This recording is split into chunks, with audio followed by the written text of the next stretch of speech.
Assalamualaikum warahmatullahi wabarakatuh.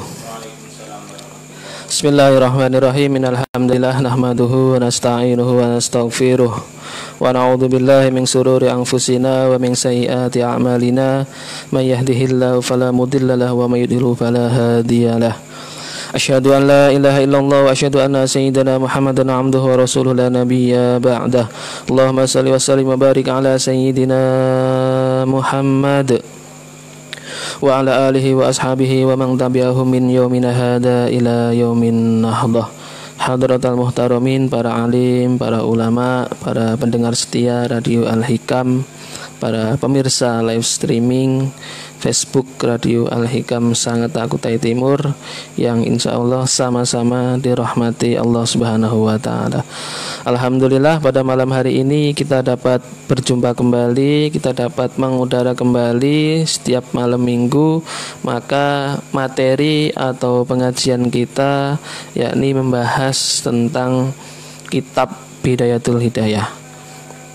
Namun sebelum kita mulai, mari kita hadiahkan suratul Fatihah pada untuk pengarang dari kitab ini. Liridhaillah wa li syafaati Rasulillah Sayyidina Maulana Muhammadin sallallahu alaihi wasallam wa ala alihi wa aswajihi wa dzurriyyatihi ila yaumil qiyamah. Wa nakhusu khususan Syekh Al-Imam Al-Alamah Al-Arif billah Abu Hamid Muhammad bin Muhammad Al-Ghazali At-Tusi lahu wa lana al-Fatihah. A'udzu billahi minasyaitonir rajim. Bismillah. Alhamdulillahirabbil alamin arrahmanir rahim maliki yaumiddin. Iyyaka na'budu wa iyyaka nasta'in ihdinas siratal mustaqim. Siratal ladzina an'amta 'alaihim ghairil maghdubi 'alaihim waladdallin. Amin. Bismillahirrahmanirrahim. Qala al-musannifu rahimallahu ta'ala wa nafa'ani wa iyyakum wa bi 'ulumihi fid dharaini. Amin. Melanjutkan atau meneruskan materi pada kitab ini, yakni kemarin kita telah membahas tentang maksiat atau kita menjauhi maksiat.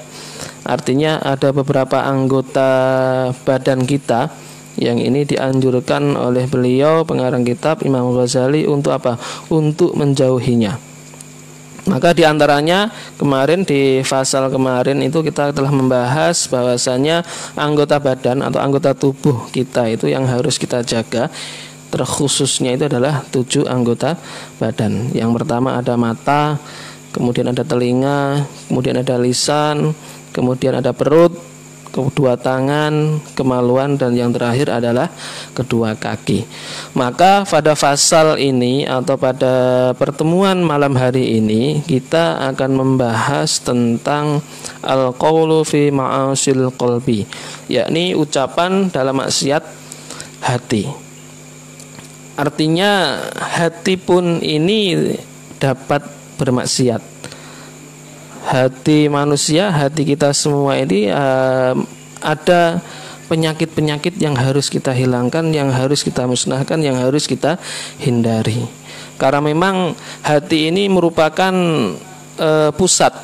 Jikalau hati kita itu bagus, maka seluruh anggota badan, seluruh anggota tubuh kita itu secara terkoneksi, secara otomatis maka akan menyalurkan energi-energi positif. Namun sebaliknya, jikalau hati kita itu sudah buruk, jelek, penuh dengan kebohongan, penuh dengan hal-hal yang negatif, maka secara otomatis pula itu akan mentransfer, akan diungkapkan, akan diimplementasikan, akan diperagakan oleh seluruh anggota badan kita. Maka bisa jadi apa yang dilakukan oleh seseorang itu dapat mencerminkan hati seseorang. Misalkan jikalau seseorang itu rajin ibadah, sering jamaah di masjid, kemudian sering bersedekah, kemudian ucapan-ucapannya selalu lemah lembut, santun, dan tidak suka berbohong dan seterusnya. Artinya kegiatan-kegiatan yang dilakukan adalah kegiatan yang baik, yang mengandung ibadah dan seterusnya. Ini bisa dijadikan sebagai indikator bahwasanya seseorang tersebut hatinya adalah baik. Begitu juga sebaliknya, jikalau orang setiap harinya itu bermaksiat, terus kerjanya selalu bermaksiat, melakukan hal-hal yang negatif, ucapannya kotor, penuh dengan kebohongan, penuh dengan fitnah dan seterusnya. Maka hatinya pun dapat kita telisik, hatinya pun dapat kita nilai bahwasanya sudah barang tentu di dalam hatinya dipenuhi dengan hal-hal yang buruk. Ini merupakan sebuah gambaran bahwasanya apa yang tampak ya di materi sebelumnya itu, apa yang tampak ini menandakan apa yang tampak itu yang dilakukan atau yang ditampilkan oleh seluruh anggota badan itu adalah merupakan apa? Merupakan penjelmaan atau merupakan hal yang berasal dari hati kita. Oleh karena itu kita harus wajib menjaga hati kita dari penyakit-penyakit. Tentunya ini adalah penyakit batin, bukan penyakit zahir. Sama jikalau ingin istilahnya, kalau kita ingin fisik ataupun non fisik, zahir batin, tentu kita berharap apa? Agar kita semua selamat atau tidak terkena penyakit apapun, baik itu zahir ataupun batin. Wa'lam ana sifatil madmumah, bahwasanya ketahuilah bahwa sesungguhnya sifat-sifat yang tercela itu fil qalbi, di dalam hati, katsiratun, bahwa sifat-sifat buruk, sifat-sifat tercela yang terdapat di dalam hati itu adalah banyak. Beliau Imam Ghazali memulai perkataan demikian menjelaskan bahwasanya di dalam hati manusia, hati kita ini banyak sekali penyakit-penyakit yang buruk. Wa tariqul tadhiril qalbi min radailiha tawilun, dan jalan untuk membersihkan hati itu sendiri dari kotoran-kotoran, dari hal yang buruk itu tawilun, sangatlah panjang. Artinya cara kita membersihkan hati itu sangatlah panjang. Wasabilul ilaj fiha ghamidun, dan jalan untuk mengobati dari penyakit-penyakit hati itu adalah ghamidun, rumit atau sukar atau payah. Artinya cara untuk membersihkan itu panjang, kemudian jalan untuk mengobati artinya ya sama halnya ya. Cara untuk mengobatinya pun itu adalah sangat rumit dan sangat payah. Nah, ini bahayanya jikalau kita memiliki penyakit hati yang buruk. Artinya penyakit-penyakit ini harus kita hindari. Wa qading darasa bil kulliyati ilmuhu wa amaluhu, dan ini artinya hampir saja hilang dengan keseluruhan ilmuhu wa amaluhu. Artinya pembahasan tentang maksiat hati ini ilmunya atau pengamalannya itu hampir saja hilang. Ini artinya hemat saya adalah hati ya. Hal-hal yang dapat membinasakan seseorang jikalau memiliki hati yang misalkan nanti beberapa penyakitnya ada dibahas dalam kitab ini. Dan juga ada fasal yang dapat mengobati dari beberapa penyakit-penyakit hati itu. Walakinna nuhadiruka al-an salasa minal khaba'isil qalbi. Akan tetapi ya, beliau di dalam kitab ini mewaspadai kita atau memberikan sebuah perhatian bagi kita. Di dalam kitabnya Bidayah ini beliau mengingatkan, mewaspadai pada kita semua untuk apa? 3 penyakit hati. Kalau di dalam kitab Ihya Ulumuddin itu banyak lengkap apa saja yang menjadi penyakit-penyakit hati, maka beliau di dalam kitab Bidayatul Hidayahnya ini beliau menjelaskan hanya tiga penyakit dulu atau 3 penyakit saja. Hiya al-ghalibatu ala mutafaqqihatil asri, dan 3 penyakit hati ini merupakan penyakit yang paling kaprah, yang paling banyak. Artinya mayoritas semua manusia ini ya rata-rata telah mengidap atau telah memiliki penyakit ini. Kemudian kenapa kita mempelajari litakhudha minha hidraka? Artinya untuk apa? Agar kita waspada. Kenapa kemudian beliau menyampaikan di dalam kitabnya ini agar kita semua ini mewaspadai dari 3 penyakit hati yang berbahaya ini. Fa innaha muhlikatun, karena memang sesungguhnya 3 penyakit itu tadi, muhlikatun itu dapat menghancurkan, dapat membinasakan fi anfusiha. Artinya manusia itu dapat hancur, dapat binasa karena apa? Karena penyakit hati yang 3 itu. Wahya ummahatul jumlatin minal khaba'itsi siwaha. Dan ketiga penyakit itu tadi merupakan pokok, merupakan pangkal dari beberapa penyakit atau dari beberapa kotoran-kotoran hati lainnya. Wahya al-hasadu war-riya'u wal-ujbu. Dan ketiga penyakit hati itu diantaranya adalah yang pertama ada hasud, iri dengki, riya itu ini pamer, wal ujub dan ujub membanggakan diri. Di dalam kitab Bidayah ini beliau Imam Ghazali hanya menerangkan 3 penyakit hati ini, dan ketiganya ini merupakan pokok dari apa? Dari penyakit-penyakit yang lainnya. Artinya pangkalnya awalnya adalah dari 3 ini, yakni hasud, kemudian riya dan ujub. Fajtahid fi tathhiri qalbika minha, maka bersungguh-sungguhlah kamu dalam apa? Dalam membersihkan hatimu dari ketiga penyakit itu. Artinya kita dianjurkan bersungguh-sungguh, sekuat naga, semaksimal mungkin untuk apa? Untuk membersihkan hati kita dari apa? Dari hasud, kemudian dari riya dan dari ujub, suka membanggakan diri. Fa'in qadarta 'alaiha, maka jikalau kamu mampu, jikalau kita ini mampu, ya, fata'alam, maka artinya mampu ini mampu Pak untuk membersihkan hati kita dari ketiga penyakit yang telah disampaikan oleh Imam Ghazali di awal tadi, yakni hasud, kemudian riya dan ujub. Jikalau kita mampu mempelajari dan kemudian mampu membersihkan hati kita, maka apa? Fata'alam kaifiyatal hadari min baqiyatiha, maka belajarilah cara-caranya, atau artinya kita ini dianjurkan untuk belajar apa? Mewaspadai penyakit-penyakit yang lainnya.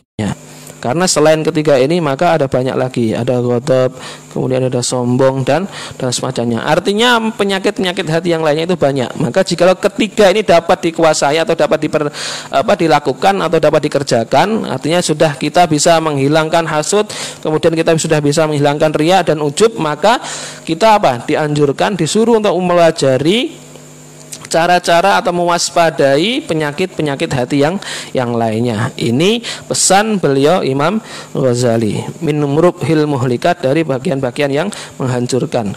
Fa'in ajasta, dan jikalau kamu tidak mampu, ya, artinya tidak mampu fitathiri qalbik, artinya jikalau kita tidak mampu mengerjakan 3 ini, hati kita tidak bisa bersih dari 1 hasud, kemudian yang kedua riya dan ujub, hati kita tidak bisa bersih dari sini. Artinya ketiganya ini masih selalu ada nempel di dalam hati, tidak bisa lepas. Maka anhada, dari ini fa'angta an ghairihi ajiz, maka dari penyakit-penyakit yang lainnya pun kita semua tidak akan pernah mampu untuk membersihkan. Artinya ketika penyakit hati ini jikalau kita mampu untuk menghilangkan, maka fa insyaallah penyakit hati yang lainnya, penyakit-penyakit buruk yang lainnya itu akan mudah kita hindari atau kita hilangkan. Namun jikalau ketiganya ini kita tidak mampu untuk membersihkan dari hati kita, maka yang lainnya pun sudah barang tentu beliau Imam Ghazali mengatakan yang lainnya kamu tidak akan bisa untuk menghilangkan. Karena memang ketiganya ini adalah merupakan penyakit hati yang paling pokok, merupakan pangkal dari penyakit hati yang lainnya. Maka sudah barang tentu kita semua harus berusaha, wajib berusaha untuk apa? Untuk membersihkan hati kita dari ketiga penyakit hati yang ini. Wala tadhunnanna annaka taslam biniyatin sholihatin, dan jangan sampai kamu mengira bahwasanya kamu itu selamat. Kamu selamat biniyatin sholihatin, dengan niat yang selamat, dengan niat yang baik, fi ta'allumil ilmi, di dalam belajar ilmu. Artinya kita semua ini tidak boleh beranggapan bahwasanya kita ini akan selamat dengan niat yang baik di dalam cari ilmu. Wa fi qalbika, dan sedangkan di dalam hati kita ini syai'un minal hasad, ada sesuatu, ada penyakit hasud di dalam hati kita. Bahwa saya menuntut ilmu itu bagus dan saya akan selamat dengan menuntut ilmu itu, belum tentu. Jikalau di dalam hati kita semua itu terdapat apa? Terdapat hasud, terdapat iri, dengki kepada yang lain. Maka beliau menyampaikan demikian bahwasanya apa? Jikalau kamu hanya niat dengan niat yang baik dalam mencari ilmu, itu tidak akan cukup. Jikalau di dalam hatimu itu terdapat apa? Keburukan, satu penyakit yang bernama hasud itu tadi. Artinya kita tidak ada gunanya mau ibadah, mau kemudian kita bersedekah, amal jariah, berbuat baik, jikalau hati kita ini masih ada hasud, maka ini tidak akan pernah berhasil atau akan sia-sia.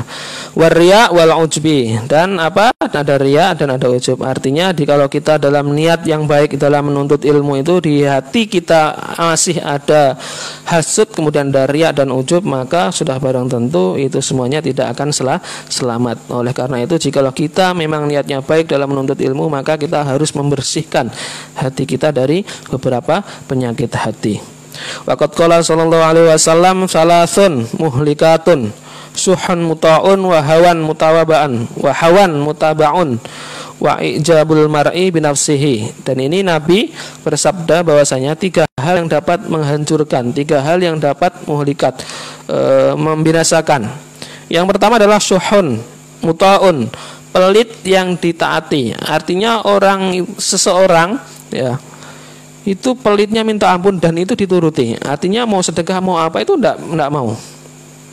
Meskipun dia orang yang kaya atau orang yang berpunya. Posisi orang berpunya, orang kaya saja dia pelit, apalagi dalam keadaan mohon maaf tidak punya. Sudah barang tentu dia tidak akan tidak akan bersedekah, tidak akan beramal baik atau amal soleh. Ini artinya pelit yang selalu dituruti, ya, mutok yang ditaati. Wahawan mutabaun, dan hawa nafsu yang selalu diikuti. Artinya menginginkan apa saja, kemudian nafsu kita menginginkan apa, maka kita selalu menuruti, maka itu juga tidak bagus. Itu akan akan menghancurkan diri kita sendiri. Wa ijabul mar'i binafsihi, dan orang yang membanggakan dirinya. 3 perkara ini akan membinasakan seseorang. Jadi bagi kita semua, tentu bagi saya khususnya, ya harus belajar bagaimana hati kita ini jangan sampai timbul, jangan sampai memiliki penyakit-penyakit yang sangat berbahaya ini. Di antaranya ini tadi 3 hal atau 3 perkara atau 3 sifat yang dapat menghancurkan. Di antaranya adalah pelit yang selalu ditaati, kemudian hawa nafsu yang selalu dituruti, dan membanggakan dirinya. Amal hasadu, dan adapun hasud, apa sih yang dinamakan hasud itu? Fahuwa mutasya'ibun.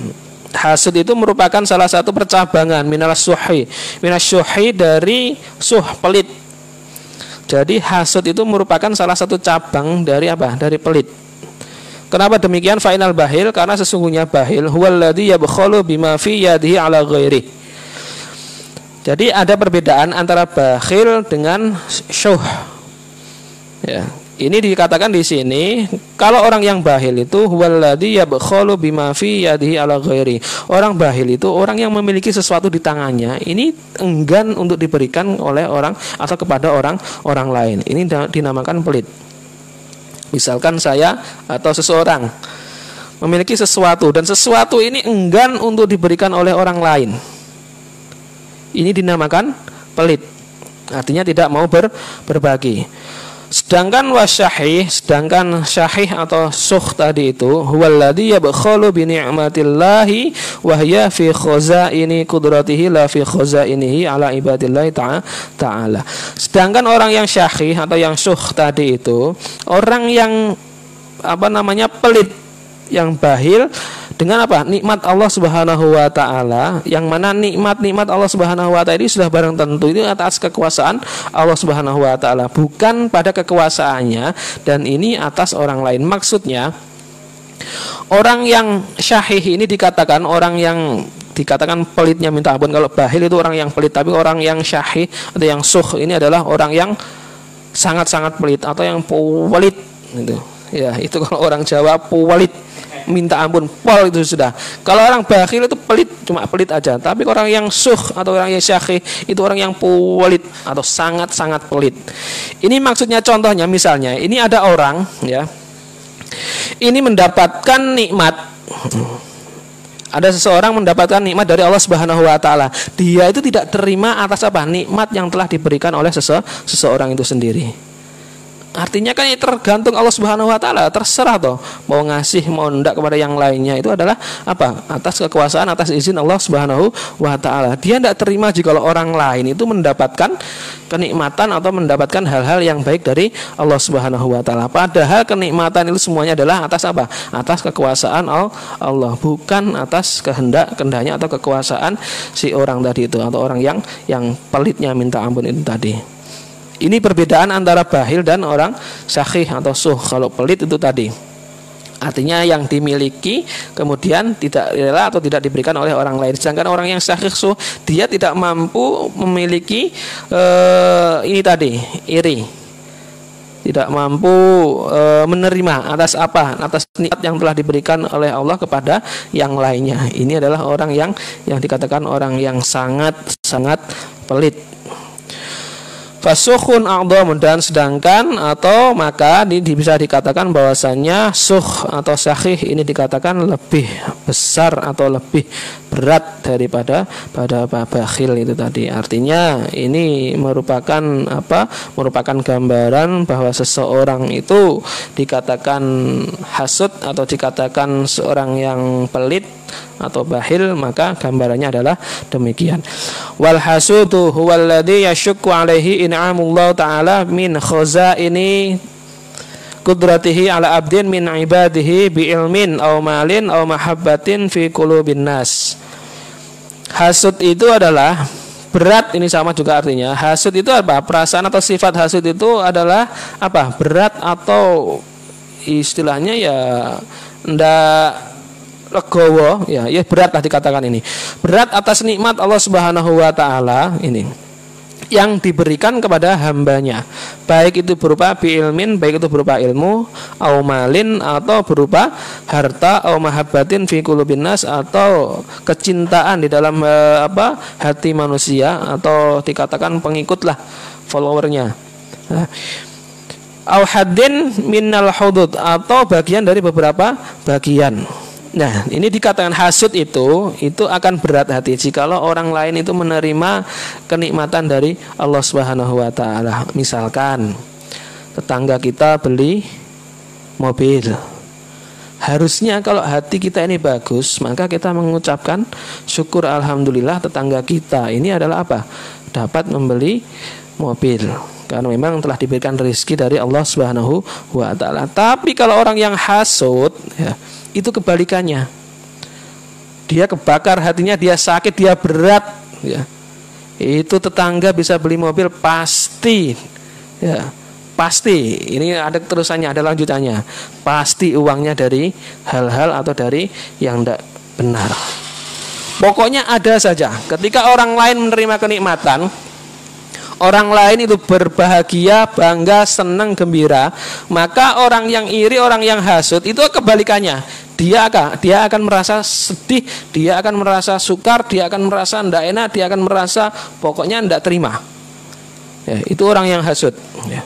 Misalkan lagi itu harta, misalkan lagi ilmu. Ada seseorang yang dimiliki ilmu, misalkan dia dengan ilmunya kemudian dapat memiliki derajat yang tinggi, maka seseorang ini merasa hasud tidak terima. Ini Allah tentu salah setting ini. Sebenarnya yang pinter, yang memiliki kebijaksanaan, yang memiliki derajat itu harusnya saya, bukan dia. Ini orang yang hasud itu demikian. Artinya mereka atau siapapun itu yang memiliki penyakit hati yang berupa hasud ini, yang memiliki iri, yang memiliki dengki kepada orang lain, pasti jikalau orang lain menerima kenikmatan berupa apapun itu, maka biasanya dia panas hati, dia tidak terima, dia marah-marah dan seterusnya. Namun sebaliknya, jikalau dia ini melihat orang lain kesusahan, orang lain ditempa musibah atau apa, maka dia akan bergembira. Itu kan kebalik. Harusnya jikalau kita menjadi muslim yang baik dalam keadaan apapun itu, misalkan dalam keadaan susah, maka kita harus ikut bersusah, ya, ikut empati, ikut simpati. Kalau sebaliknya, jikalau tetangga, kalau orang lain itu merasa gembira, bahagia, maka kita harus juga apa? Ikut berbahagia, bergembira. Jangan dibalik. Kalau dibalik sudah barang tentu ini indikator, ini merupakan tanda-tanda orang yang hasud, orang yang iri atau orang yang dengki terhadap kenikmatan yang Allah berikan kepada hambanya atau kepada orang lain. Dia tidak terima jikalau orang lain itu menerima keberhasilan, menerima kebaikan dari Allah. Hatta annahu liyuhibbu zawalaha, sampai-sampai orang yang hasud itu ya, dia akan lebih suka jikalau nikmat itu hilang dari hamba yang telah terima. Misalkan si B ini menerima rizki dari Allah Subhanahu wa taala. Orang yang hasud si A ini, dia akan bangga, akan senangnya minta ampun jikalau kenikmatan itu hilang atau sirna. Misalkan jika memang diberikan rizki, maka sebisa mungkin rizki itu hilang, musnah atau apa, sampai segitunya ya. Wa illam yahsul lahu bidzalika syai'un min tilkan nikmah, dan bahkan jangan sampai bahkan artinya ini lanjutannya ternyata ya, hatta annahu yuhibbu zawalaha anhu wa illam yahsul lahu bidzalika syai'un min tilkan nikmah. Artinya dia senang jikalau nikmat yang diberikan Allah Subhanahu wa taala kepada hambanya itu hilang, dan itu bisa dirasakan meskipun dia tidak sama memiliki atau tidak ini, artinya tidak bisa merasakan hal yang dirasakan oleh orang lain. Artinya jikalau ada seseorang yang kemudian diberikan nikmat ya, orang yang hasud itu dia akan bangga jikalau nikmat itu hilang, diterima oleh orang tersebut atau orang yang lain itu, dan dia itu juga akan ikut legowo meskipun ya, meskipun dia ini tidak merasakan hal yang sama. Kalau orang yang iri, orang yang dengki kan tadi itu, seharusnya Allah itu memberikan kepada saya agar saya dapat menikmati, agar saya dapat merasakan. Tapi ini dia yang paling mentok, dia berharap mudah-mudahan rezeki, mudah-mudahan keberhasilan, mudah-mudahan nikmat yang diberikan Allah kepada hamba yang lain itu sirna dan mereka tidak merasakan dan saya pun tidak merasakan. Ini orang yang iri, orang yang dengki kepada hambanya. Fahada muntahal khobas, dan ini merupakan puncak dari keburukan, puncak dari penyakit hati. Artinya orang lain mendapatkan nikmat itu dia tidak terima. Syukur-syukur kalau bisa nikmat itu hilang, biar semuanya saya atau dia itu tidak sama-sama memiliki. Ini adalah orang yang iri tingkat dewa, levelnya sudah level paling mentok ini ya. Tidak apa-apa wis, sama-sama tidak mendapatkan nikmat dari Allah. Ini orang yang apa? Ini kenapa kemudian hasud dikatakan lebih dari pelit, dikatakan sahih atau suh itu tadi. Karena memang sesungguhnya Nabi Muhammad SAW bersabda, laisa minni dzu hasadin wala namimatin wala kahanatin wala ana minhu. Artinya Nabi ini bersabda bahwasannya bukan dari golonganku ya. Bukan dari golonganku orang-orang yang memiliki apa? Orang yang memiliki hasud, iri hati, iri dengki itu tadi. Kemudian wala namimah, dan orang yang adu-adu, wala kahanatin, dan orang yang ini sering perdukunan atau dukun ya. Wala ana minhu, dan aku bukan bagiannya. Artinya Nabi Muhammad itu tidak akan mengakui golongan-golongan ya, yang mana golongan tersebut merupakan atau orang-orang yang memiliki apa? Penyakit hati berupa hasud. Kemudian orang yang namimah, dan juga para dukun, orang-orang yang datang ke dukun. Kemudian al-hasadu yufsidul iman kama yufsidul sabiru kama yufsidus sabiru al-asala. Dan juga dikatakan bahwasanya hasud itu dapat merusak keimanan seseorang sebagaimana jadam merusak manisnya madu. Jadam ini seperti getah, dan ini pahitnya minta ampun, katakan ini. Sehingga rasa madu yang begitu manis itu diibaratkan ya, ini dapat kalah dengan pahitnya dari getah jadam itu tadi. Ini artinya perumpamaan bahwasanya hasud itu dapat apa? Dapat merusak keimanan. Qala sallallahu alaihi wasallam, al-hasadu ya'kulul hasanat kama ya'kulun naru al-hatabah. Maka hasud itu dapat memakan, dapat menghapus pahala-pahala kama ya'kulu, sebagaimana api itu memakan kayu bakar. Artinya apapun amal ibadah, apapun amal kebaikan, apapun sedekah jariyah, apapun itu semuanya yang pernah dilakukan, jikalau memang seseorang itu suka hasud, suka iri, maka kebaikan-kebaikan yang telah dilakukan itu akan dihapus sebagaimana api itu memakan kayu bakar. Wal hasadu huwal mu'azzab, dan orang yang hasud itu akan tersiksa. Alladzi la yurham, dan juga dia tidak akan diberikan kasihan. Artinya dia selalu tersiksa hidupnya, baik di dunia ataupun di akhirat. Loh, kok bisa? bisa. Wala yazalu fi adabin daimin, dan mereka orang yang iri itu akan senantiasa di dalam keadab atau selamanya ini dalam siksa atau tersiksa katakanlah fit dunya, di dalam dunia. Fa inad dunya la tahlu qattun an khalqin katsirin min aqranihi wa ma'arifihi mimman an'amallahu alaihim bi ilmin aw malin aw jahin. Artinya orang yang hasud, orang yang iri itu di dunia itu selamanya akan tersiksa. Kenapa demikian? Karena memang dunia ini tidak akan pernah kosong.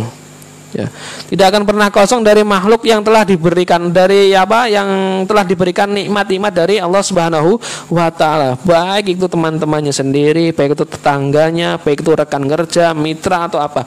Artinya pasti diberikan nikmat dari Allah Subhanahu wa taala, dan jikalau orang tersebut tidak bisa menghilangkan, maka selama di dunia dia akan tersiksa karena hatinya itu selalu berat, hatinya ini selalu tidak terima jikalau orang lain itu menerima kebaikan, menerima rizki, menerima nikmat dari Allah Subhanahu wa taala. Itu di dunia, ya.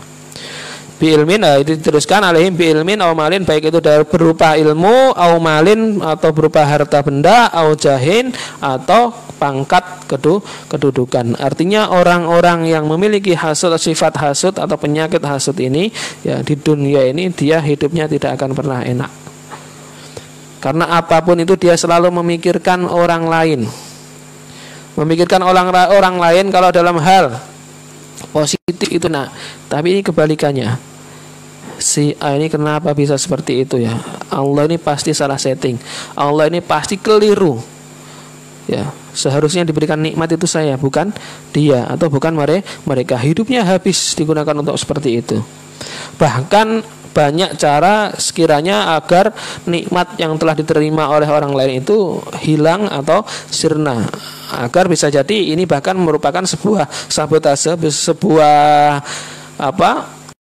perlakuan atau kejadian-kejadian yang memang ini sifatnya nanti agar agar pindah kepada dirinya, agar nikmat-nikmat yang seharusnya diterima oleh orang lain itu pindah kepada dirinya. Itu orang yang hasud. Fala yazalu fi adabin daimin fid dunya, maka selamanya orang yang memiliki sifat hasud itu di dunia itu selalu dalam keadaan tersiksa di dunia ila mauti, sampai mati dia akan tersiksa, karena selalu tidak bisa terlepas dari nikmat Allah yang telah diberikan kepada hamba-hamba yang lainnya. Jika satu dia tidak terima dengan misalkan satu contoh si A, maka misalkan rizki atau nikmat yang telah diberikan Allah kepada si A ini habis atau musnah, maka nanti akan ada muncul si B, si C dan seterusnya, dan ini akan sangat banyak sekali jumlahnya di dunia. Tentu jikalau orang tersebut tidak bisa menghilangkan penyakit hati berupa hasud, berupa iri ini, maka selama hidup di dunia ila mauti, sampai dia mati, maka dia dalam keadaan tersiksa.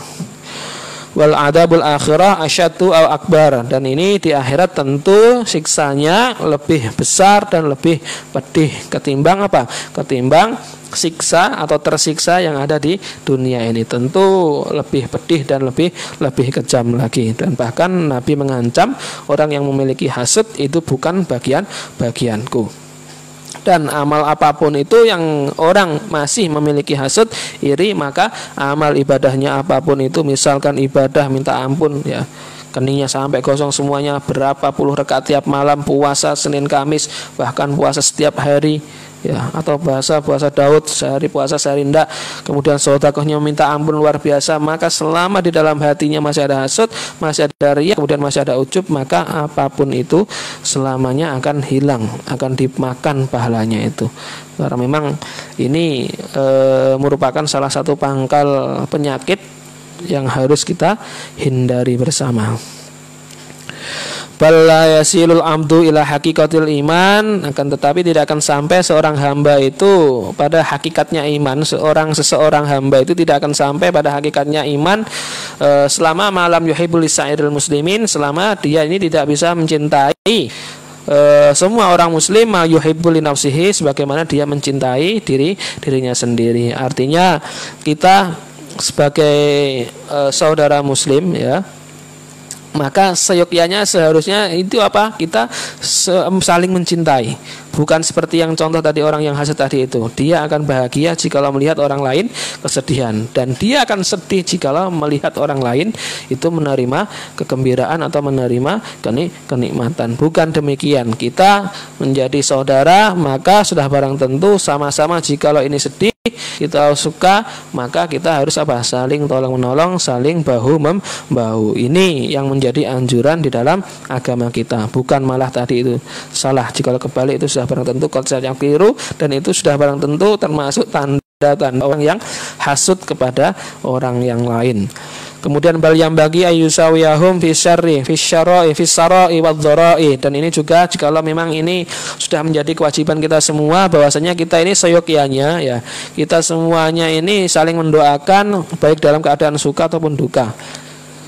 Seperti yang saya sampaikan di atas tadi, maka suka duka ini kita menjadi tanggung jawab kita bersama, bahwasanya kita sesama muslim harus apa?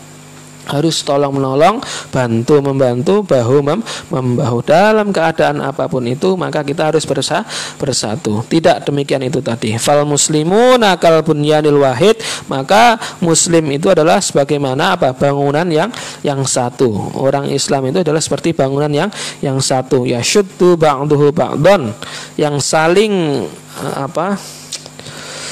memperkuat atau menguatkan satu yang lainnya. Artinya muslim satu dengan muslim yang lainnya itu adalah diibaratkan seperti satu bangunan yang mana satu dengan yang lainnya itu saling apa? Saling memperkuat. Misalkan kalau kita diibaratkan seperti bangunan, maka sudah barang tentu bangunan itu terdiri biasanya ya di sana ada cor. Cor itu bukan terdiri dari air saja atau bukan terdiri dari semen saja.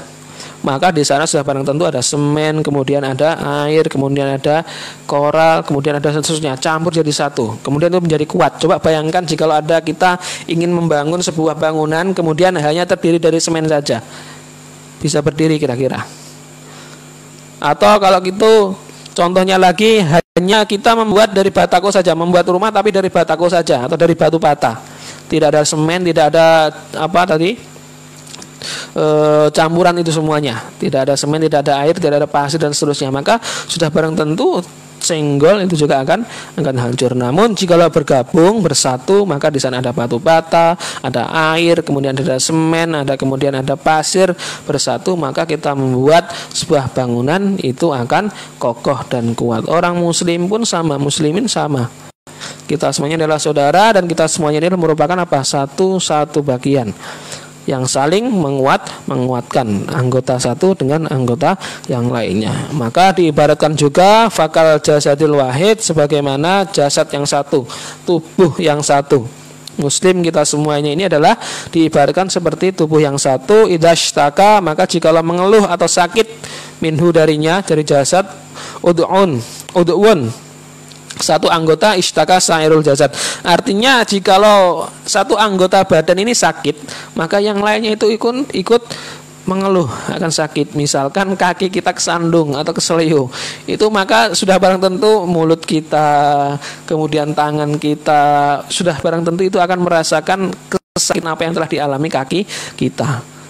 Bisa jadi kalau kaki misalkan terkilir atau apa, maka satu pangkal paha itu semuanya sakit semua. Dan sudah barang tentu mulut, lisan kita ini ya akan entah itu nangis, entah itu apa, yang jelas maka semua anggota badan itu akan sama-sama mengeluh. Jikalau memang itu ada satu anggota badan yang yang tersakiti. Kemudian fa'ingkung ta'latu sodifu hada min qalbika fastighaluka bitolabi takhalusi anil halak. Maka jikalau kamu semua tidak mampu menumbuhkan ini, artinya jikalau kita tidak bisa menghilangkan penyakit satu ini, maka artinya jikalau kita kesusahan katakan kita kesusahan untuk bisa mengobati hasud ini, maka kita dianjurkan untuk apa? Fastighaluka bitolabi takhallus anil hakam, maka kita dianjurkan untuk apa? Untuk menyibukkan mencari keselamatan dari hal-hal yang mencelakakan atau hal-hal yang membinasakan. Artinya ya kita tetap selalu berusaha agar apa? Agar kita terhindar dari hal yang membahayakan atau hal-hal yang membinasakan, sebagaimana contoh di awal tadi itu apa? Tentang apa? Tentang hasud. Ahamun itu lebih penting min istighalika binawadiril furu'i min istighalika binawadiril furu'i wa ilmil khusumat, dan itu lebih penting daripada kamu apa? Mempelajari macam-macam ibadah yang lainnya, macam-macam ilmu yang lainnya, ya ilmu-ilmu atau macam-macam ibadah kesunahan yang lainnya, wal khusumati, dan perdebatan. Artinya kamu itu lebih baik ya, mendingan kamu itu mencari keselamatan dari hal-hal yang membahayakan itu tadi, daripada Anda menambah ibadah-ibadah yang lainnya namun di dalam hati kita masih terselip hasud, iri hati, dengki dan seterusnya, maka itu tidak akan ada gunanya. Wa ilmil khusumat, dan beberapa dan ilmu perdebatan. Artinya kita tidak usah memperlakukan atau tidak usah terlalu banyak berdebat. Lebih baik kita apa? Lebih baik menyibukkan diri agar kita selamat dari hal-hal yang membinasakan ini. Ini materi atau ini penjelasan tentang hasud. Maka dalam kitab Irsyadul Ibad ya, itu ada sebuah cerita tentang hasud. Artinya orang yang hasud itu pasti nanti entah itu cepat atau lambat itu akan menerima balasan yang setimpal atas apa yang telah dikerjakan. Di dalam kitab Irsyadul Ibad itu ada sebuah cerita bahwa konon di sebuah kerajaan kecil tinggallah seorang raja. Artinya ya ada kerajaan kecil, kemudian di sana kalau memang di kerajaan biasanya ada raja dan seorang penasihat. Artinya raja tersebut memiliki seorang penasihat yang setiap hari pekerjaannya dari rumah kemudian ke kerajaan itu hanya memberikan nasihat-nasihat, memberikan kalam-kalam hikmah, memberikan kata-kata mutiara kepada si raja. Kemudian di satu sisi ada orang yang tidak terima, ada orang yang hasud, ada orang yang iri, ada orang yang dengki terhadap si penasihat tadi. Karena memang kedudukannya tinggi di sisinya raja, ya, di samping raja, maka ada orang yang hasud. Suatu ketika orang yang hasud itu mendatangi raja, mengatakan bahwasanya sebenarnya penasihatmu itu adalah orang yang buruk, karena telah menganggap bahwa kamu itu adalah orang yang sangat busuk sekali, bau busuknya minta ampun. Kalau kamu tidak percaya, wahai raja, maka bisa dibuktikan. Besok penasihatmu itu pasti akan apa? Akan menutup mulut dan hidungnya ketika berbicara kepadamu. Raja tidak terima, atau istilahnya yang tidak percayalah, siapalah kamu itu. Artinya ada orang yang mengadu atau orang yang hasud itu. Singkat cerita, orang tersebut kemudian disuruh pulang. Kemudian keesokan harinya, maka si penasihat tadi seperti biasa setiap hari datang ke kerajaan, kemudian memberikan nasihat kepada raja. Ingin datang ke kerajaan, kemudian ingin menyampaikan nasihat-nasihat kepada raja. Bertemu dengan orang si hasud tadi. Kemudian ditawari, ayo silakan mampir ke rumah saya, kita bincang-bincang dulu, dan saya kebetulan membutuhkan kalam-kalam bijak atau kalimat-kalimat bijak dari Anda. Sebagaimana biasa, maka beliau memberikan untayan-untayan hikmah, kalam hikmah, pokoknya hal yang kebaikan lah itu. Kemudian diberikan hidangan, yang mana hidangan tersebut banyak mengandung bawang.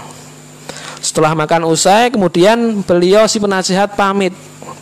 Saya pamit ingin datang ke kerajaan. Saya tiap hari memang diutus oleh raja agar menyampaikan nasihat-nasihat kepada beliau. Kemudian penasihat tersebut pulang pamit dari si orang hasud tadi, kemudian datang ke kerajaan.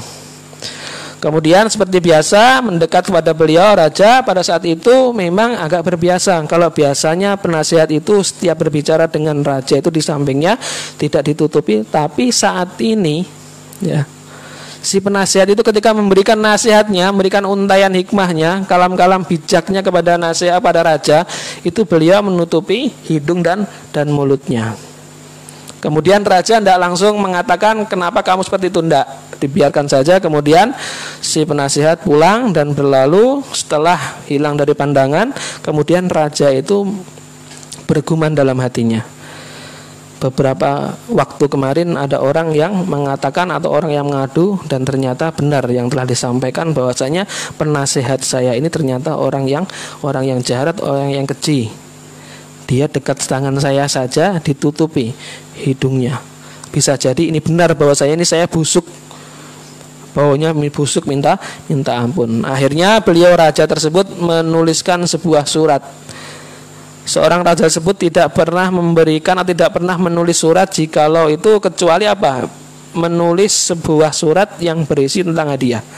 Kalau biasanya surat-surat yang lainnya biasanya ya para menteri atau wazirnya lah, sudah barang tentu dia memberikan yang menulis atau apa. Tapi kalau hal-hal berkaitan dengan hadiah, maka beliau sendiri yang menulis. Kemudian beliau menulis surat, kemudian menyuruh pengawalnya untuk diberikan kepada si penasihat tersebut. Karena memang ya sudah barang tentu ini sebagai hukuman, karena memang telah menganggap bahwasanya si raja ini telah apa? Telah busuk benar. Kemudian pengawal datang ke rumahnya, kemudian menyampaikan, jikalau kamu menerima surat hadiah ini, maka kamu nanti silahkan bertemu dengan salah satu pengawal di kerajaan. Pengawal pulang, kemudian si penasihat tadi bergegas-gegas, siap-siap, kemudian apa? Ingin datang ke kerajaan. Beliau penasihat keluar dari rumah, kemudian di tengah jalan bertemu dengan si hasud. Ditanyai, kamu pegang apa itu? Kok bagus suratnya? Sudah barang tentu mungkin bisa jadi dimasukkan ke dalam lubang atau apa dulu itu. Ya, kemudian ya bagus melihat ini, pasti ini ada sesuatu. Kemudian dikasih tahu oleh si penasihat bahwasanya ini merupakan surat hadiah dari si ditulis langsung oleh raja sendiri, dan saya tidak tahu apa isinya. Kemudian si penasihat si hasud, orang yang hasud itu mengatakan, serahkan surat itu kepadaku. Kamu tidak berhak untuk menerima surat ini. Kemudian dari penasihat itu, silahkan, kalau kamu memang menghendaki surat ini, maka saya berikan kepadamu. Lantas surat tersebut diberikan kepada si hasud itu tadi. Kemudian berangkat si hasud, kemudian menyampaikan bahwasanya nanti sampaikan kepada salah satu pengawal kerajaan. Tiba kemudian di kerajaan, maka dibukalah surat itu tadi. Kemudian dibacakan oleh salah satu pengawal, maka jikalau kamu menerima surat ini, maka kamu harus dibunuh. Karena memang ini sebenarnya adalah surat untuk apa? Si penasihat. Dia mengelak bahwasanya ini sebenarnya bukan saya, dan ini saya mendapatkan dari tidak percaya. Si pengawal sudah tidak percaya, si prajurit kerajaan tidak percaya bahwasanya siapapun yang itu memegang surat dari raja ini maka harus dibunuh. Akhirnya orang yang hasud tersebut dibunuh. Kemudian dia masuk ke dalam rumah si penasihat, dia masuk kerajaan lah. Ya, masuk kerajaan, raja tercengang. Bagaimana kamu bisa selamat?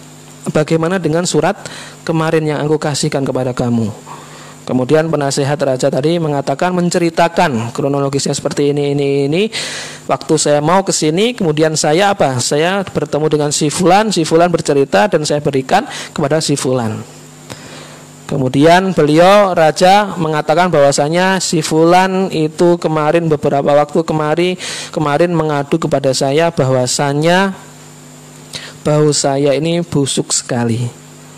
Sehingga kamu pada suatu ketika menutupi mulut dan hidungku, hidungmu, ya.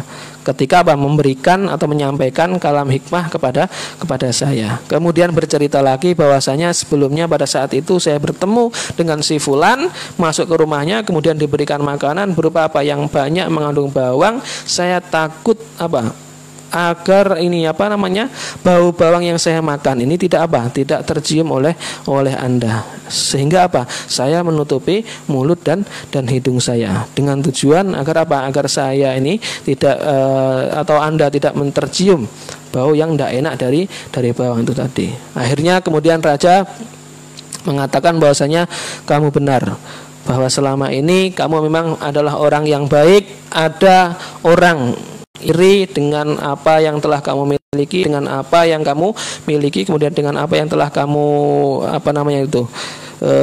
kekuasaan atau hal yang istimewa di samping raja. Karena dia iri, maka siapapun itu selama dia berbuat kebaikan akan kembali kepada empunya. Dan begitu juga sebaliknya, siapapun itu jikalau dia suka melakukan hal-hal yang buruk, dia suka melakukan hal-hal yang negatif, maka balasan Allah itu akan sepadan atau setimpal, baik itu cepat ataupun lambat. Ini kisah yang menarik bagi saya. Artinya merupakan sebuah pengingat bagi kita tentang apa? Tentang bahayanya, tentang pentingnya kita menghindari sifat iri. Apapun yang telah dimiliki oleh orang lain sudah barang tentu itu merupakan nikmat dari Allah yang harus kita syukuri juga. Kita tidak boleh kemudian iri, kemudian sampai memaki-maki, bahkan sampai ngata-ngatain, nyumpain. Kalau bisa nikmat itu lenyap saja, biar dia tidak bisa menikmati, dan saya pun tidak demikian. Maka itu termasuk salah satu penyakit hati yang paling pokok, penyakit hati yang paling pangkal, yang dapat menimbulkan penyakit-penyakit hati yang lainnya. Mudah-mudahan kita semua dijauhkan dari sifat yang sangat tercela ini dari Allah Subhanahu wa taala. Kemudian kita semua diberikan kenikmatan yang itu datangnya dari Allah, dan itu tujuannya kita agar apa? Agar mampu untuk selalu beribadah, meningkatkan iman dan takwa kepada Allah, agar niat kita ikhlas ridho untuk mendapatkan ridho Allah Subhanahu wa taala. Demikian pengajian, demikian materi dari kitab Bidayatul Hidayah pada malam hari ini. Kita akan sambung di minggu depan tentang maksiat hati. Amin. Amin ya rabbal alamin. Ihdinas siratal mustaqim. Wallahul muwaffiq ila aqwamit thoriq. Wassalamualaikum warahmatullahi wabarakatuh.